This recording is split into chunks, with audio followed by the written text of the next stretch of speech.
Hi, this is Brian. And this is Austin. With the 4T Podcast, and today we're talking about games. And different types of games that are played in Japan, and some of the games that may be different and similar to those in the United States. So I decided to wear appropriate attire for this one. But anyway, let's get right into this here. Let's do it. So one of the first things we should talk about is arcades in Japan. Yes, arcades. Wonderful wonderlands of noise and fun. Well, they're not as noisy as the pachinko parlor. No, but by no means, by no means. But they are still pretty noisy. Yes. So usually when you go to an arcade, usually the first floor is like nothing but crane machines. Yep. Yeah, all the little things you go through, and you get the crane machines, the UFO catchers, as they're called here. Yep. That's for the little kids and the people who just don't want to go in the higher floors. The higher levels of nerdiness. Yeah. Or geekiness. One thing to keep in mind is that these crane machines, they usually don't have crap in them. No, it's really good stuff, actually. Yeah, I mean, I have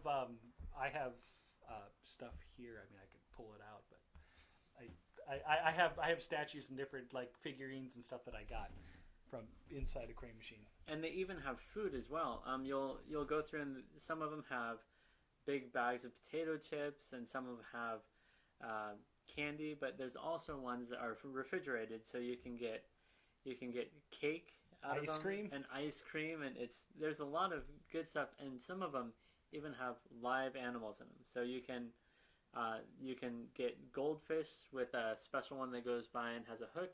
If you can hook it, you can keep it, or some other small things like that I've seen before as well. Yep.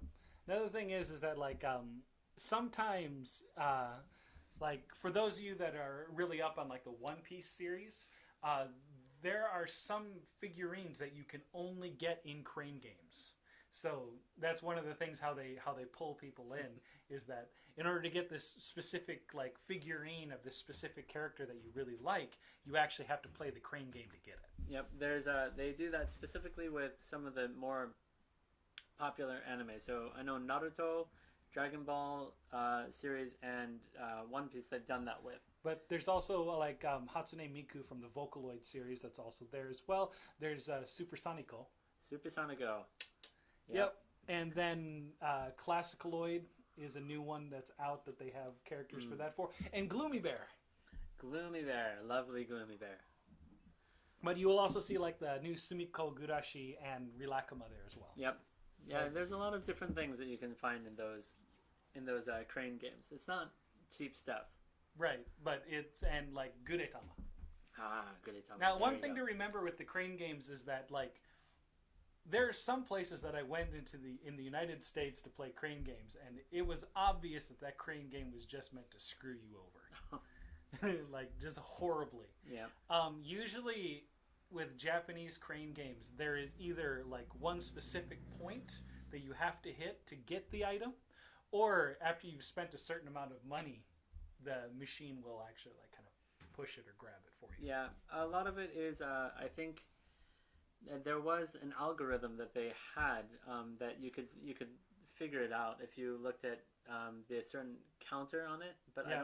I'm not sure about that. I don't really do that much except for with my daughter to go get little candies. So I'm not gonna lie. When I first came to Japan for the first 2 or 3 years, I was able to fully supply all my nieces and nephews, and there's a lot, with stuffed animals for Christmas. Based on stuff that I got from the crane machines. Yeah, there you go. It's a cheap, effective way for Christmas presents. So usually after you get like crane machines, you'll go up to like there might be a multi-level arcade, or there might be all on one level. But usually there's another section where you have like your tactile and rhythm-based games as well. Yes, and these are all things like Dance Dance Revolution, or the new kind of Simon Says one where you got to touch all the different things at the same time. Right. Some of them are like also musically based. So there's like a buttons that you press on here, and as a light drops, you got to hit the button at the exact time.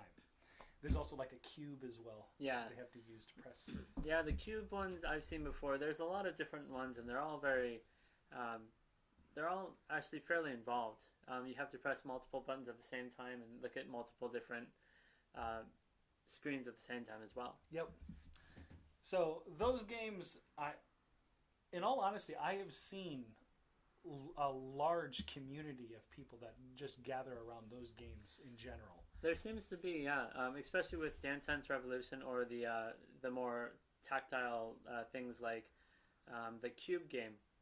There seems to be it's a bonding experience to see who can do better, and it builds community. Yep. Community within that arcade that can translate outside of that arcade as well. Now, usually another thing with one of those sections is they usually have like everyone friendly games. Yes. Sort of thing. Like they normally have a variation of Mario Kart. There is usually the Taiko drum game. Yes. That's there. And then there's usually a few other games that are designed for people that might not be like hardcore gamers, so that everybody can get involved and play at the same time. Yep, always things like Taiko no Tetsujin, which is Taiko strong people. Tetsujin. Oh, the Iron Man. Taiko Iron Man. Taiko Iron Man, yeah. That's a really good one for, it goes from entry level all the way to demon level, and it's something everyone can do, from little 5-year-old kids to, well, people in their 30s or 40s. That are demons at the game. There you go. Wow. Yeah, I'm beginner. Demon, maybe. No. I'm not that Yeah, the one thing that's really interesting about that, just going on a little side note, is you'll notice the beginners use the taiko drum sticks that come with the game. But then you'll see the high school kids or some of the more advanced people, and they'll have their own homemade drumsticks that they use to play the game. Yep. It's an interesting thing to watch. Yep. So usually, also the arcades will have like a retro game section as well. Yes. So you can play like Street Fighter 2 Turbo or Super Street Fighter 2 Turbo. Yes. And they have it set up in there so that you can either play with people that are also like, there's like 8 consoles altogether, where you can play with other people that are playing the same game, or you can play with other people online from different arcades. Yeah, and one thing that I've seen only a couple times is where they actually have just the console set up. So they have the SNES, they have the Nintendo 64, they have the PlayStation 1, PlayStation 2, PlayStation 3, all set up in a row with everything set up. So you can play the actual ones, or you can play the arcade versions as well, which is kind of cool. Yep. So I mean, there's also like many other different games that they had there. Like I saw one they had called like Puyo Puyo.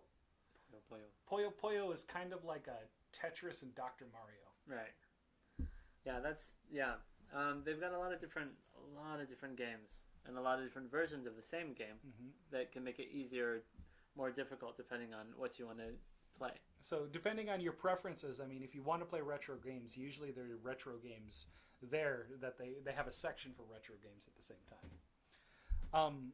Moving on to a different section, they usually have a section dedicated to like pachinko.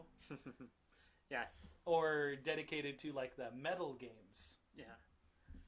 So metal games, by what we mean by metal games are games where you play for the specific metals that will come out and you can play and get and gain more. And pachinko is the same thing where you put in money to gain the little round ball bearings.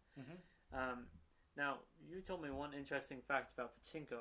Yeah, the name pachinko, like a lot of people think, oh, pachinko is the onomatopoeia for the sound that it makes. Yeah. And, yeah, but that's actually not true. There's actually, when you turn a little dial on it, it slingshots a ball on a track. Now, slingshot in Japanese, like the U-shaped stick with the rubber band, is called pachinko. It's called a pachinko in Japanese. So in this case here, you're slingshotting a ball to try and hit a target. So that's why the pachinko machines are called pachinko. Yep.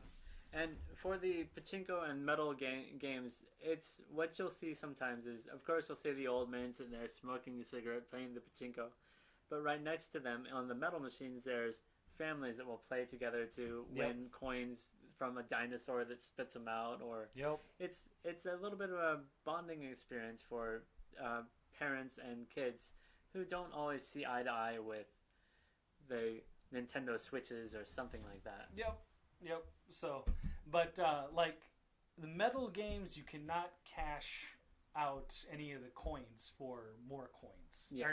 Or you can't cash the coins out for prizes or anything like that. Yes. And with pachinko, if you're in an arcade, you can't cash the pachinko balls out for prizes.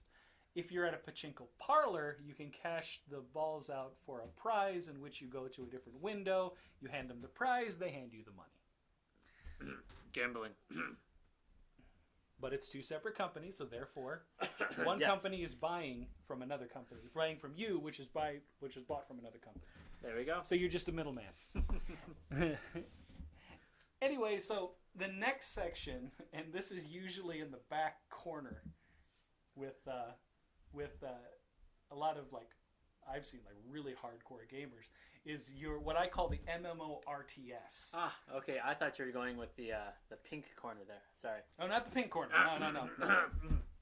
Those do exist though. Anyway, so the corner I'm talking about is the card games, the card-based games that they use for online strategy. Now, the card allows you to lay out a character, and the character shows up on the screen, and then you can move the character where you want it to go. But usually you're playing in tandem with like 3 or 4 other people against another team of like 4 people.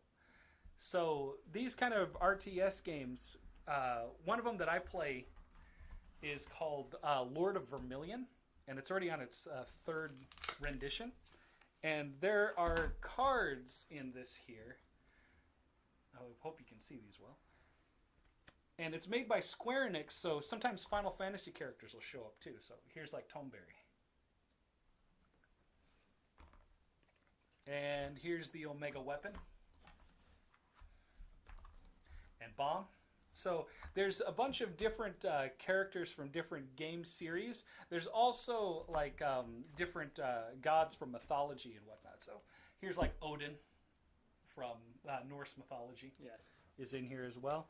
So these are the different kind of card games that you can play. Like you're playing with a whole bunch of people online, but it's also real-time strategy at the same time. Yeah. And this isn't the only one out there. There's one called Code of Joker, which is similar to this one here. Except for this one here, the theme is basically you are in hell, and you're using these monsters and characters to help you become the Lord of Hell. There you go. So there's other ones based on the what is it, Sankokushi, the 3 Chinese warring nations. Oh, yeah. Yeah, the Dynasty Warriors theme, basically. There you go. Then there's the Sengoku Jidai one, which is based on the warring clans period, or the warring nations period inside Japanese history. There's another one based on that as well. And there's many of these games out there. And usually you'll see people playing this for hours. Yeah. And if you're like having you look at them and go, when do you pee? Now, if you're having... Lifts up he unzips his pants and shows the catheter written there. You go. Yeah, it's amazing how long people can play these. And if you're having trouble kind of wrapping your mind around how to play something with cards, think of it like the anime Yu-Gi-Oh, kind of where they had the battle mat, or the battle where they sat on opposite sides and they put down cards, and those cards would appear in real life. Yep. It's essentially the same thing. All the cards have sensors on them or barcodes, and these can go from anywhere from these kind of card games to there's a Pokemon version of one. Yeah, there's Gundam. There's Dragon Ball Z. There's a whole bunch of different types. Yeah, there's a lot of different types, and it's something that I've seen a lot of parents get involved with their kids with, because they have something to talk with, and they have something to do together that they don't necessarily always have time or interest to do. I will say one of the strangest ones I did see was one where they had cards, but they were bugs. So they'd do bug battles. So you'd have like a Hercules bug and what is it? Is it Kabuto? Right. Whatever. Oh, yeah. And they would fight each other. So you'd have these like little bugs and these buttons you'd have to press. And these aren't just battle. They aren't just battle games either. There are how would I say it, kind of cute games as well.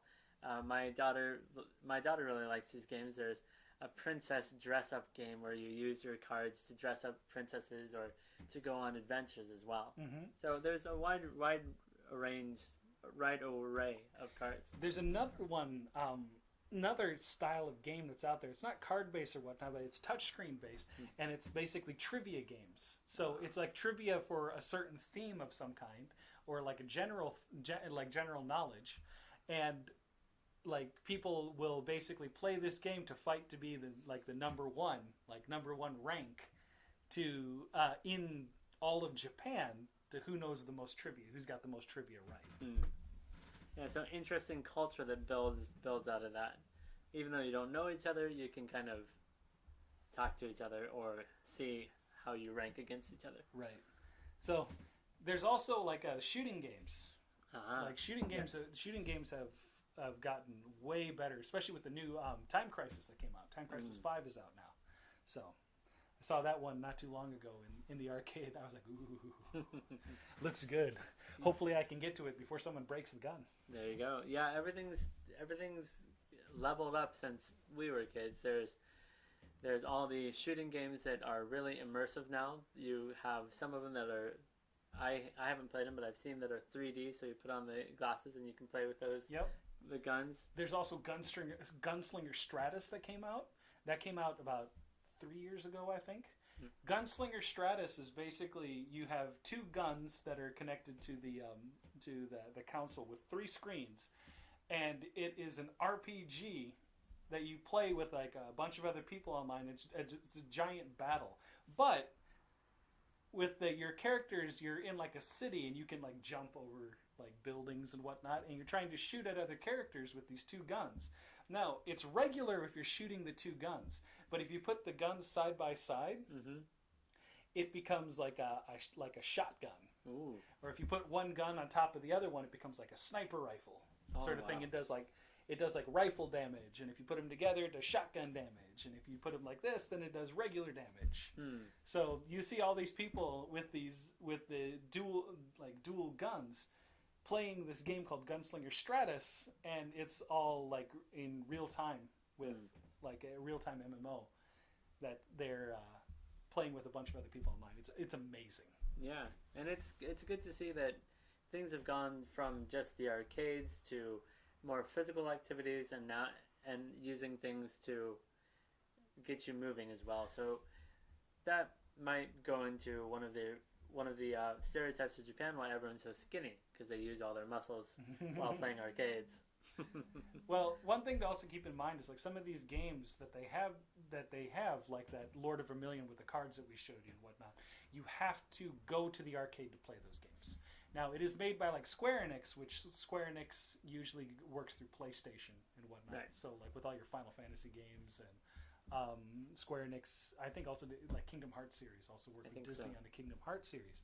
So if you want to play this game, you actually have to go to the arcade. You can't play it via your computer. You can't play it via console. You have to go to the arcade. It's the same with the Gunslinger Stratus. It's the same with a whole bunch of other different games. So that's a good way to get people out of the house and socializing. Yep. So those are Japanese arcades, which I would highly recommend going to. I've spent an exorbitant amount of money, dropped large amounts of money into the arcade. If you have the time and the money and the interest, they're a really fun place to go. Yep. So let's talk about console gaming next. All right. Switch dropped. Woo! Switch. Yeah. I haven't picked one up yet, but I want one so badly. I haven't gotten one either. Yeah. So, but this is something that is very popular nowadays, and it's something that a lot of people enjoy, especially here in Japan. Almost every person you talk to has a Nintendo DS or a PSP or a Wii U or now a Nintendo Switch. Yeah. Or the 3DS or the Vita. There you go. As well. There's out there too. So usually with the console gaming in Japan, a lot of times for younger kids, like parents don't want their kids online, so basically the kids won't be able to connect to the internet to play. And that's usually for kids like elementary and younger. Yep. Yeah. But as kids get a little older and whatnot, their parents let them go online and play games online. I know I talk to my kids at school. They play online. Yeah, it seems to be something that everyone does a little bit older. That's how they bond. Yep. When they can't get out, they bond through the net. Yep. So console gaming has been around in Japan since the advent of the Famicom. Yep. So for those of you who don't know what the Famicom is, which is Family Computer, this is the predecessor to the Nintendo, the SNES. This was out in Japan, I think it was 5 or 6 years, maybe before the SNES, was it? Well, no, the Famicom is basically the Super Nintendo with, or not the Super. The Famicom is the Nintendo, the 8-bit Nintendo, with a different covering, basically different style covering, and the game creation process is a little different. Yeah, if you look at them side by side, they're pretty much the same. Yeah. So when the Famicom, the Super Nintendo, then and the Super Famicom. Super Famicom, Nintendo, Super Nintendo, all the way up to what we have today. Yep. So, as a matter of fact, what's really interesting is that if you want to play the old, like, Famicom or Super Famicom games, or like the old 8-bit Nintendo or the 16-bit Super Nintendo games, you can go to specific shops. One of them that I frequent a lot is called Seagull. And one of my favorite things that happened here is I got kind of bored about 2 or 3 years ago. And they have junk parts, like junk systems there that the systems, like, they don't power on, doesn't matter what you do to plug them in. Well, I was able to take 3 of them, and with the pieces and parts, I made a Frankenstein Super Nintendo. There you go. For 600 yen, which is $6. Very nice. So, I mean, if you want to get old games, or you want to get retro games, or you want to play on a retro system and stuff, you can go to these different shops and pick them up. I think Gale also has some retro stuff. I believe they do, yeah. But Seagull is the one that I go to, because Seagull not only has the card games, it also has all the retro games, all the PC games, and they pretty much have anything you could want. And they also have new and used. So yeah, there's a lot of different options that you can go through for console gaming. Of course, the more recent one, the Nintendo Switch, has taken all of the news by storm, and it's received good reviews here, as well as in the United States as well. Right. I mean, leave it to Nintendo. Nintendo is the pioneer for not only making great story-based games, but also making family-friendly games at the same time. Yeah. I mean, like Sony, like with PlayStation, and Xbox with Microsoft, they make great games. They have fantastic games, but their family-oriented selection is very, very low. Whereas usually with Nintendo, they have a good selection that is not family-oriented, but they also have a large selection that is family-oriented at the same time. And I think that's what has probably set Nintendo apart and let them have the success they have enjoyed. Well, that and the fact that when the Famicom first came out and took the gaming world by storm, they basically had a monopoly on the market. Yeah. And basically they had a monopoly on the market for almost 15 years? It had to be something like that. Something like 15 years. And according to, sources that I've seen online, Nintendo has enough money and assets and capital that if it were to flop, consistently new systems and new games and everything were to flop, it would be able to sustain itself for 50 years. Wow. That's how much capital Nintendo has currently. So that's why, when the Wii U kind of flopped, because, with no, commercials or anything like that, Nintendo was just like, meh, we'll make something better. There you go. And then the Switch came. So next thing, this is more specifically towards teachers and kids. Okay. Portable gaming. Woo! all over the place. Man, you cannot go anywhere in Japan without seeing some kid with some portable device playing a game. Yes. Such as what kind of devices? Gone. 3DS. I love my 3DS. I've had this one for how many years now? This one's 4 years old. Wow, really? Oh no, I had to replace this button three times, and I've had to replace the R&L buttons on here like 3 times as well. Wow, there you go. So this is the 3DS, and there's also things like the PS Vita. There's the PS Vita. Is PSP even around anymore? No, PS Vita is the new one, the newest generation. All right. And if you're old school, there's still the retro gamers who have the original Game Boys too. I've got a pocket in the closet. See, that's what I'm talking about. Yeah. So yeah, there's these portable games are everywhere. Yeah. One thing that I love about the 3DS is the fact that it has the Monster Hunter series. And if you saw our introduction video, I said one of my favorite things about Japan is Monster Hunter. With that said, Monster Hunter Double Cross, or for those in the U.S. who know Monster Hunter Generations, this is the G rank or the ultimate level game that just dropped in Japan. Probably won't be in the U.S. for another 6 months. I picked up my copy yesterday at 9:30 in the morning. Woo! I was first in line. So yeah, Monster Hunter Double Cross. And this is also something that a lot of students can come together on as well, because they share their cartridges and they can talk about different levels and come together as a community. As well as video games. They can talk with their teacher about it as well. Yes, if the teacher is into video gaming. Or if their teacher outranks them in the game. There you go. Yeah. I wonder who that could be. So no, I don't play Monster Hunter with the students at all. It's against policy. It's against rules.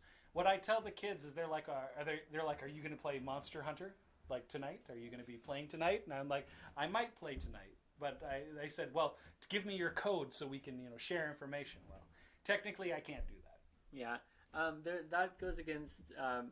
We talked a little while back about privacy in schools and working for dispatch companies, and we talked about taking photos in the schools and how much of a pain in the butt that is to get the information for everyone and the okay from everyone. Yep.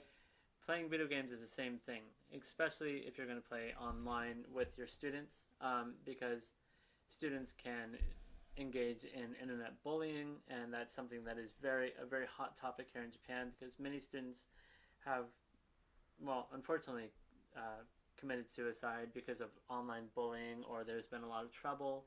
Or they have what's called futoko, where kids just refuse to come to school because of the bullying. Yeah, and of course there's always the kids who start engaging with people online, and then they say, oh, let's meet, and it ends up being a 22-year-old man from Hokkaido trying to kidnap your student. Yeah. That's why if you are a teacher and you play with your students, I would actually recommend not doing that. One thing that I always tell my kids is that, yes, I'm going to play Monster Hunter tonight, but I am not going to give you my information. Now, according to the rules about playing online, if it is coincidence that we end up being in the same room together playing the game, that's a coincidence. That's okay. But I cannot make a plan to meet you in a specific room. Yeah, that there's been a few ALTs in the past couple of years, a few, not just ALTs, but foreigners working in government positions or higher up positions that have gotten in trouble with this, either meeting their students or their peers online, or actually commiserating to meet online in different places and being found out by their government entity or wherever they work for, and they were promptly fired or deported. Right. So, I mean, this also goes for social media at the same time, not just games. So, I mean, if it's like Facebook, Twitter, what is Line. it? Line, Mixi. Yeah. Mixi is Japanese Facebook.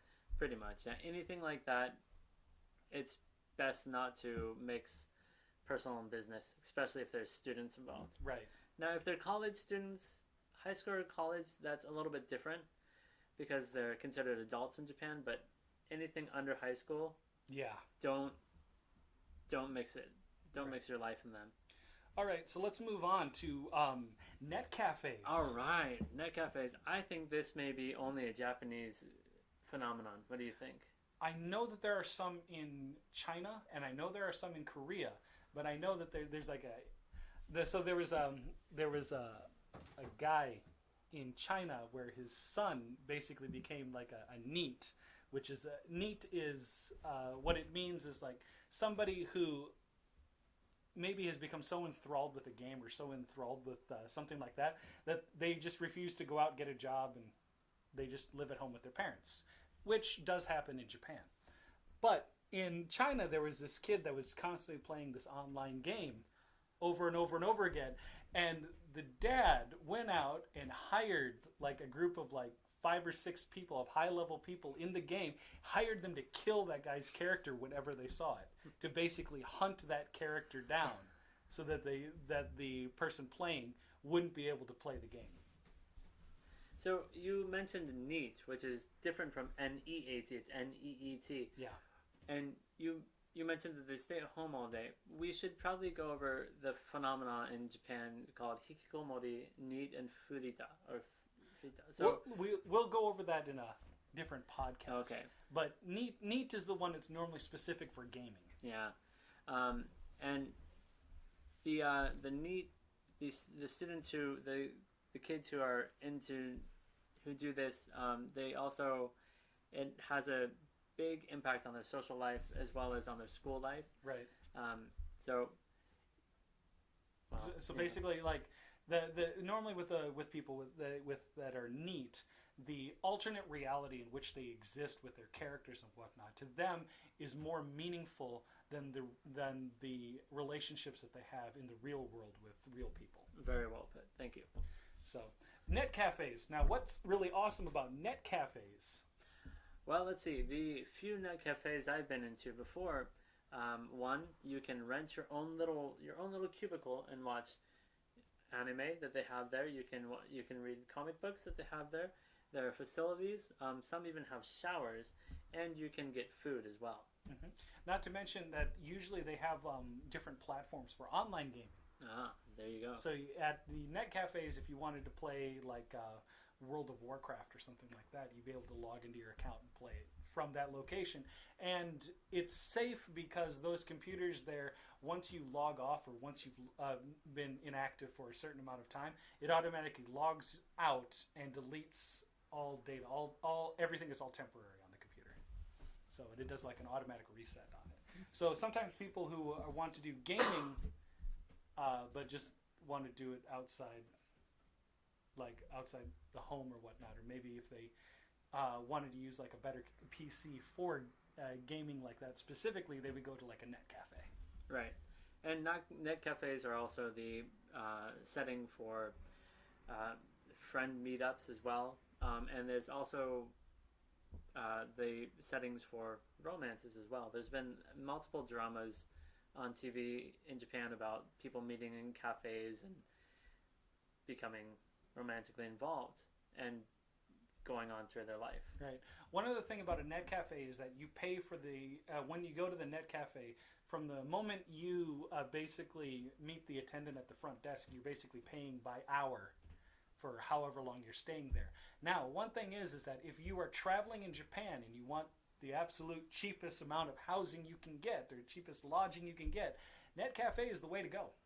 I've taken advantage of this a couple of times when I was traveling throughout Japan on business. I couldn't afford a hotel, and I found a net cafe and took a couple hours and took a nap and shaved and showered, and it worked out just fine. One thing I will give you as a piece of advice is that if you do go to a net cafe to stay for lodging, one thing to keep in mind is that usually after 11 o'clock at night, a lot of people are going to be trying to do the same thing you are.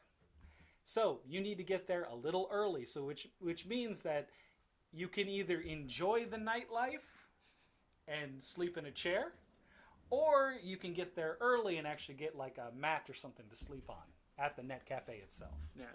And this actually leads into a phenomenon that I've heard of, where people are essentially homeless and they just live in the net cafes here in Japan and around Asia as well. Do you know what that's called? I forget the name offhand, but there's a name for the people who decide to live mostly in net cafes instead of having apartments, because it's actually cheaper to live there instead of getting an apartment in Tokyo or some of the higher priced areas. Right. But I mean, like, if you're doing that, you have all your belongings on your back. So yeah, homeless net cafe. Yeah. So let's talk about parents and schools and games. Yes. So the overall, what parents think of games in general is pretty much the same in Japan as in America or most other places in the world. The stuff rots your brain. Yeah, pretty negative. Yeah. So like we went over before, the main thing that parents seem to be focused on is the online gaming and being able to meet people and then things advancing from there. Right. Other things that parents and schools are concerned about are, as we mentioned before, the neat mentality that comes along with some people who get obsessed with games and can't separate the reality from the game. Well, I would say that their obsession has gotten so strong that they can't pull themselves away from playing the game. Yeah. Kind of like, well, I mean, playing a game and getting that next level basically releases dopamine into your brain. So, I mean, it'd be the same as like somebody who has to eat sweets all the time. Like they can't stop eating sugary items or whatnot. I mean, they get that, and I don't want to say they get a fix, but they basically get a dopamine fix from it. It's kind of like quitting smoking or quitting drinking. Right. Yeah, so generally speaking, games have a negative image here in Japan. But one thing that's very interesting for me is I come from Colorado, and all arcades have been banned in Colorado. Public arcades have been banned since the early 90s. And games have such a negative image here, yet there's arcades everywhere. Yeah. No, I mean, this kind of goes into like I don't want to call it the otaku culture. So in Japan, if you are an avid reader of comics or an avid gamer or avid like thing, if you're doing something that they don't like, the society doesn't view as productive, then you are like considered a drain on society. But if you are the creator of these items, you are viewed as being as doing like very well, doing good. Like a game creator is not received with the same hostility as somebody who plays games avidly. Manga creator is actually, like someone who creates manga is actually viewed as being a very high status in Japan. Like someone like Oda, the guy who created One Piece, he's revered as being like one of the greatest manga artists like in Japan currently. So people don't meet him with the same avarice as that they would meet people that constantly are buying his books and buying his materials. Right. And I can see, I've seen that some people have that mentality where they look at the otaku, the people who are a drain on society, as they're looking down on them. But at the same time, some people don't realize that they're doing their research to become those next great manga artists and those next great game creators. So I think, well, there should be a change, right, in the mindset of the parents in Japan, and it's slowly coming around as time's going on. As you have to, if you think about it, like the beginning of the 1980s was the major video game revolution. Yes. So you have like the 8-bit Nintendo came out. I mean, you had a whole bunch of stuff before, like the Commodore 64. You had like a whole bunch of other different systems that worked on like the Atari, and a bunch of other, like Panasonic had a system and whatnot. And a bunch of other people had systems going out. But the major revolution happened in the 1980s when basically the game market crashed and Nintendo took over. Right. And since that time period, before that time period really wasn't that many games. So people that made it to their late teens, 20s, by the time the Nintendo came out, like the original Nintendo came out, they were like, well, this isn't something for us, sort of thing. It's something for children, sort of thing. So they never really grew up with it. But for people like our age, and some people even older than us, I mean, they grew up with the Famicom or the regular Nintendo. So that gaming culture is slowly shifting as the older generation moves on. Yeah, it's slowly changing. Yeah. Right. Anyway, I think that's about all the time we got for games for right now. I think that is about all we have. Yeah. So anyway, I'm Brian. I'm Austin. And you can check me out at Gwedo TTJ. And you can check me out, ALTX. And if you have any questions, comments, concerns, or anything you'd like to add to what we discussed here, leave it in the comments below. Don't forget to like and subscribe. Thanks. Bye-bye. Bye.